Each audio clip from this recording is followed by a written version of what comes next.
नमस्कार, आप देख रहे हैं देश न्यूज। मैं हूं आपके साथ ऋषिका गुप्ता। हमारे खास कार्यक्रम स्त्री शक्ति में आपका बहुत स्वागत है। स्त्री शक्ति में आज हम बात करेंगे बेगम रुकैया सखावत हुसैन, जिन्होंने सुल्ताना ड्रीम की नींव रखी, महिलाओं के हक में लिखने वाली नारीवादी लेखिका रही, मुसलमान लड़कियों की जिंदगी बदलना जिनका लक्ष्य रहा, मुस्लिम लड़कियों को शिक्षा का ख्वाब दिखाया और संघर्षमय और प्रेरणास्पद जिनका पूरा जीवन रहा, उन्हीं पर आज हम बात करने वाले हैं कि आखिर कैसे उन्होंने मुस्लिम लड़कियों की जिंदगी बदल दी।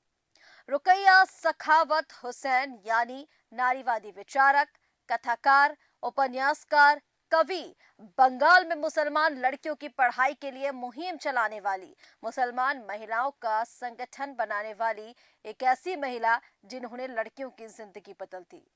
भारत में शिक्षा हर किसी का मौलिक अधिकार है। शिक्षा आयु, जात पात, धर्म, लिंग या अमीरी गरीबी से परे है। लेकिन उसके बाद भी शिक्षा हर किसी को मिलना मुश्किल होता है।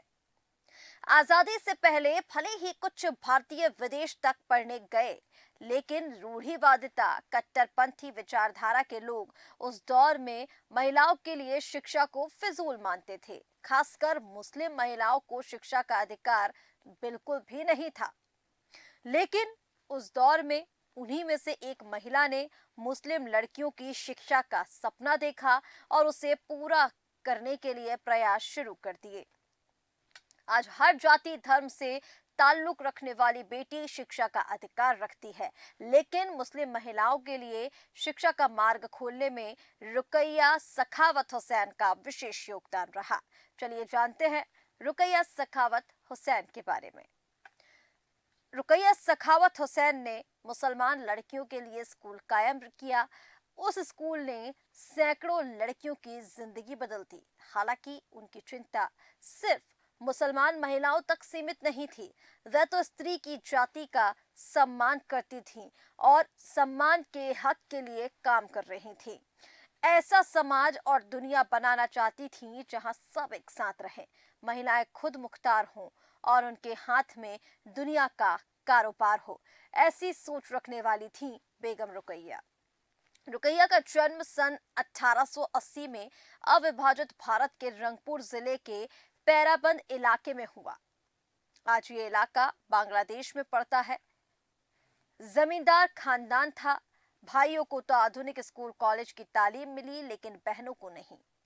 रुकैया में पढ़ने की जबरदस्त ललक थी। उनके बड़े भाई ने सबकी नजरों से छिपाकर छोटी बहन को पढ़ाया। ऐसा पता चलता है कि रात में जब घर के सब लोग सो जाते थे, तब घर के एक कोने में भाई अपनी इस बहन को पढ़ाया करते थे। रुकैया काफी ज़हीन थी। दुनिया को देखने का उनका नजरिया अलग था। उनके भाई को इस बात का एहसास अच्छी तरह से था। इसलिए जब शादी का वक्त आया तो वह फिक्रमंद हुए। रुकैया की शादी की उम्र के बारे में भी मतभेद है। ज्यादातर मानते हैं कि रुकैया की शादी 1896 में 16 साल की उम्र में बिहार के भागलपुर के रहने वाले उम्र में काफी बड़े सखावत हुसैन से हुई थी। दूसरी ओर कुछ विद्वानों का मानना है कि शादी के वक्त उनकी उम्र 18 साल थी। तो इसको लेकर भी कहीं ना कहीं असमंजस की स्थिति बनी हुई है कि जिस महिला ने महिलाओं के लिए, मुस्लिम लड़कियों के लिए शिक्षा का ख्वाब देखा, शिक्षा का एक लक्ष्य रखा, उनकी आखिर किस उम्र में शादी हुई।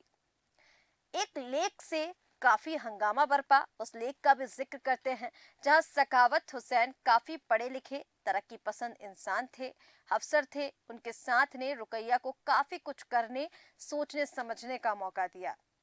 हालांकि दोनों का साथ बहुत लंबा नहीं रहा। सन 1909 में सखावत हुसैन की मौत हो गई। दुनिया के सामने रुकैया सबसे पहले एक लेखक के रूप में आई। सखावत हुसैन ने गुजरने से पहले रुकैया की बंगला साहित्य में ठीक ठाक पहचान बन चुकी थी। अपनी रचनाओं के जरिए उन्होंने महिलाओं की बदतर हालत को समझने और समझाने की महत्वपूर्ण कोशिश शुरू कर दी थी। उनके एक लेख स्त्री जातिर अबोनति ने तो हंगामा बर्पा कर दिया। कहने को तो इसमें बतौर महिलाओं से ही उनके हालात पर तलक बातचीत थी, लेकिन असलियत में ये मर्दाना समाज का आईना था। उस समाज का आईना जहां महिलाओं की गिरी हुई हालत का ये बयान था। ऐसे सवाल और ऐसी बातें रुकैया से पहले भारत में किसी महिला ने इतनी शिद्दत के साथ नहीं की थी। अंदाजा है कि जब ये लेख उन्होंने लिखा तब उनकी उम्र 22 से 23 साल की होगी। रुकैया की सुल्तानाज ड्रीम्स के बारे में जरा कर लेते हैं, क्योंकि कहीं ना कहीं सुल्ताना ड्रीम को जन्म देने वाली रुकैया बेगम ही थी। उनकी एक रचना है सुल्तानगंज ड्रीम्स, सुल्तानाज ड्रीम्स, यानी सुल्ताना के ख्वाब। अंग्रेजी में लिखी लंबी कहानी है, इसे लघु उपन्यास भी कहा जाता है। ये एक ऐसे मुल्क की कहानी जहां देश और समाज का सारा इंतजाम स्त्रियां चलाती हैं। स्त्रियां साइंस सौदा करती हैं, पुरुष घरों के अंदर रहते हैं और इसे नारीवादी कल्पना लोक विज्ञान कथा कहा गया। ये कहानी 115 साल पहले मद्रास से छपने वाली इंडियन लेडीज मैगजीन में 1905 में छपी थी। उस दौर की यह अंग्रेजी की बहुत ही प्रतिष्ठित पत्रिका थी। गैर बंगला भाषी दुनिया में रुकैया ज्यादातर इस एक कहानी की वजह से ही जानी गई। वजह उनका ज्यादातर रचना संसार बंगला में है। सोचें, अगर रुकैया की ये रचना भी बंगला में ही होती तो क्या होता? क्या दुनिया उन्हें जान पाती? अब भी हिंदी का बड़ा इलाका उनके काम से अपरिचित ही है और इसीलिए आज हम रुकैया बेगम के बारे में जिक्र कर रहे हैं, क्योंकि इनका एक बड़ा योगदान रहा है महिलाओं की शिक्षाओं को लेकर। खासकर उन्हें जाना जाता है मुसलमान महिला की शिक्षा को लेकर, जिन्होंने एक नई पहचान शिक्षा को दी थी, या ये कहें कि नई पहचान उन्हें महिलाओं को दी। एक ऐसे समाज को थी जहां पर महिलाओं को पढ़ने की इजाजत नहीं थी, जहां महिलाएं घर से बाहर नहीं निकलती थी। अगर रुकैया ने अंग्रेजी में ही लिखा होता तो वह नारीवादी विचार की दुनिया में लीडर होती। अबरोद बासिनी, मोतीचूर, पद्मोराग, स्त्री जातिर, अबोनति, सुल्तानाज ड्रीम्स, दो भागों में मोतीचूर उनकी प्रमुख रचनाएं हैं। तो ये सारी उनकी प्रमुख रचनाएं हैं। रुकैया पहली महिला हैं जिन्होंने महिलाओं की हालत और हक के बारे में न सिर्फ लिखा बल्कि जमीनी हकीकत बदलने के लिए भी काम किया। सुखावत हुसैन की मौत के बाद उनकी ख्वाहिश के मुताबिक उनकी याद में लड़कियों के लिए 1910 में सबसे पहले भागलपुर और फिर 1911 में कोलकाता में स्कूल खोला। इनकी कोशिशों की वजह से बंगाल में मुसलमान लड़कियों की तालीम के बारे में जागृति आई। हम सब की पुरखिन ये कहा जाता है क्योंकि हम लगातार इस तरह से महिलाओं के बारे में आपको लगातार बता रहे हैं कि किन महिला ने देश की उन्नति में किस तरह से भागीदारी निभाई है और क्या योगदान उनका रहा है। काफी झंझावतों के खेलने के बावजूद रुकैया ये स्कूल चलाती रहीं। बंगाल की मुसलमान लड़कियों के लिए स्कूल वरदान साबित हुआ। रुकैया द्वारा स्थापित Sakhawat memorial government girls high school आज भी कोलकाता में चल रहा है। मगर इस स्कूल को चलाते रहने और मुसलमान लड़कियों को आधुनिक तालीम देने की वजह से रुकैया को काफी विरोध और रुकावटों का सामना भी करना पड़ा। काफी ताने उन्होंने इस स्कूल को चलाने के लिए सहे, काफी खरी खोटी सुननी पड़ी, लेकिन उनके कदम नहीं डगमगाए और वे लगातार इस स्कूल को चलाती रहीं, जहां से मुस्लिम लड़कियों को शिक्षा मिली। वे भारतीय नारीवादी सोच की एक मजबूत स्तंभ में उभर के आई। लड़कियों की तालीम, खास तौर पर मुसलमान लड़कियों की तालीम बढ़ाने में बड़ी भूमिका उन्होंने निभाई। मुसलमान महिलाओं को संगठित करने में योगदान उनका रहा और उनसे प्रेरित होकर कई लड़कियों ने लिखना भी शुरू किया। समाज सुधार और नारी अधिकतर इस तरह के आंदोलन में वो शामिल हुई। 1932 साल में 9 दिसंबर को महज 52 साल की उम्र में कोलकाता में उनका इंतकाल हुआ। मौत से चंद घंटे पहले वे एक लेख की शुरुआत कर चुकी थीं। उन्होंने इसे नाम दिया था नारी रो अधिकार, यानी महिलाओं के हक। महिलाओं के लिए काम करना और उनकी जिंदगी में बदलाव लाने की वजह से बंगाल के इलाके में उन्हें राजा राम मोहन रॉय और ईश्वर चंद विद्यासागर जैसा माना जाता है। भारत बांग्लादेश यानी बंगाल के इलाके की लड़कियां तो कहती हैं कि वे ना होती तो हम ना होते। रुकैया हम सब की पुरखिन है, ये बंगाल की लड़कियों की ओर से कहा जाता है। लेकिन जैसे कि हमने पहले कहा कि आज के समय में अगर हम हिंदी क्षेत्र की बात करें तो बेगम रुकैया सखावत को कम ही लोग जानते हैं, क्योंकि उनके जितने भी लेख आए वो बंगला भाषी थे। अगर उनके कोई लेख अंग्रेजी में प्रकाशित होते या फिर हिंदी में प्रकाशित किए जाते तो शायद आज उनका जो रुतबा है वो अलग होता, उनकी जो पहचान है वो अलग होती। क्योंकि मुसलमान लड़कियों की जिंदगी बदलना उनका लक्ष्य था और एक बड़ी चुनौती उनके लिए बन गया था। समाज में उनके इस फैसले को ज्यादा सपोर्ट नहीं किया गया। संघर्षमय और प्रेरणास्पद उनका जितना जीवन रहा है, उतनी ही उन्होंने परेशानियां उस स्कूल को चलाने में झेली जो बंगाल की महिलाओं के लिए उन्होंने खोला था। और इसी के साथ उन्होंने काफी सारी जितनी भी उनकी रचनाएं सामने आई, क्योंकि हमने पहले भी कहा कि वो किस किस रूप में जानी जाती हैं, एक नारीवादी विचारक, एक कथाकार, उपन्यासकार, कवि, बंगाल में मुसलमान लड़कियों की पढ़ाई के लिए मुहिम चलाने वाली महिला और मुसलमान महिलाओं का संगठन बनाने वाली एक महिला। आज भी उनकी पुण्यतिथि पर बंगाल में उन्हें याद किया जाता है, उनकी जो तमाम रचनाएं थीं उनके बारे में जिक्र किया जाता है और उनकी चलाई हुई हर एक मुहिम के बारे में हर एक लड़की याद करती है। क्योंकि शिक्षा की अगर हम बात करें तो शिक्षा हर किसी का एक मौलिक अधिकार है। शिक्षा ग्रहण करने का हक हर किसी को है।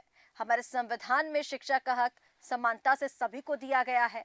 शिक्षा आयु, जात पात, धर्म, लिंग या अमीरी गरीबी से परे है, यानी शिक्षा को लेकर भेदभाव किसी भी रूप में नहीं किया जाता। लेकिन उसके बाद भी अगर शिक्षा मिलना मुश्किल हो रही है तो इसके लिए समाज को आगे आना होगा। वर्तमान की अगर हम बात करें तो वर्तमान समय में हालांकि आज के दौर में शिक्षा हर किसी के पास है, हर लड़की के पास शिक्षा है, हर लड़की, हर माँ बाप अपने बच्चों को शिक्षा ग्रहण करने के लिए भेजते हैं। बाहर देशों में भी लोग पढ़ने के लिए वर्तमान समय में जा रहे हैं। लेकिन आज भी कई ऐसे गांव हैं, कई ऐसे ग्रामीण क्षेत्र हैं जहां कहीं ना कहीं वहां के बच्चे शिक्षा से अछूते हैं। उसका कारण जागरूकता की कमी, जिसके लिए समाज को आगे आना होगा। और उसी के लिए रुकैया बेगम ने अपना कदम बढ़ाया और उनका फोकस जो था बंगाल में रह रही मुस्लिम लड़कियां जो शिक्षा से अछूती थीं, जिन्हें शिक्षा नहीं मिल पा रही थी, उसके लिए उन्होंने ये कदम बढ़ाया और उसके लिए वो आगे आई। आजादी से पहले भले ही कुछ भारतीय विदेश तक पढ़ने गए, रूढ़िवादिता, कट्टरपंथी विचारधारा के लोग उस दौर में महिलाओं के लिए शिक्षा को फिजूल मानते थे।